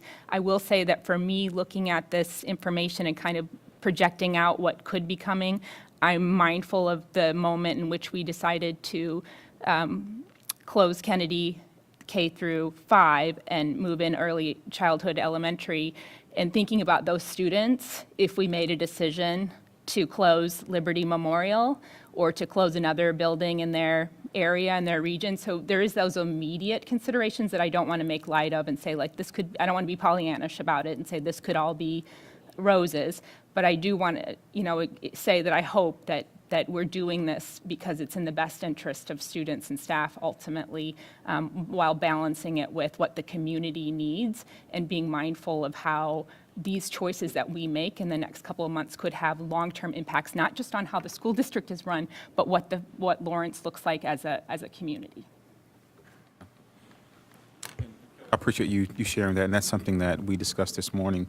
For example, looking at the Kennedy cohort currently that was removed from Kennedy and looking at their success right now. So yes, that's going to be some impacts for current students, but also I appreciate, I think you said that as an opportunity to really set this district up for success. Yes, for right now, for the students that are in our care right now, and staff that are working in our district now, but also for 10, 20 years from now, because we made these tough decisions now, took care of staff and students now, but also setting it up for success 10 years from now. Shannon, or executive leadership, I just wanted to say, as we're talking about this, and we're thinking about discussion that we'll need to have. I just hope that we're able to have more debriefings, not necessarily all report, but just kind of some debriefings and where we could just dialogue with each other. I feel like it might help us make. Thank you for that feedback. Unified decision. For sure. Yeah. Any other closing thoughts? Oh, Carol, I'm sorry. Go ahead. That's fine. Rob, I'd like to thank you for your detailed presentation, but I'm looking at map page 19, or slide 19. It's the heat map, and while I appreciate where the growth is, but I see where in the upper right quadrant of the map, what I'm not seeing are the rural students that are representative in our district, because my students, we are rural. We live just outside of Lawrence, and I'm not seeing any. I'm not seeing the rural populations represented on this map. So I was wondering if you could just update that for the next presentation. Actually, I don't they're see. there. They're just so they're not as compact as what we see, and the extent of the map. Right. It clearly shows there's more kids in the Lawrence area. If we blew this up where it was, let's say, an 11 by 17 map, At the upper right and we corner. can provide that, you would see some spottiness. I'm making a note of that to send to you. So are you talking about, Carol, the low-density areas that are in gray? In the upper right quadrant, right there in that map, in the upper right, there should be at least some dots of green. See Pleasant Grove. That's where I live. I'm not seeing any dots or any green. I think that the way I'm reading this, and Rob, you can correct me if I'm wrong, but the way I'm reading it is that means that it's the lowest level of density Okay. in the rural area. All right. Well, I'm just concerned because my children went to Wakarusa, and we're just getting pushed farther and farther in. I just would like to see that represented.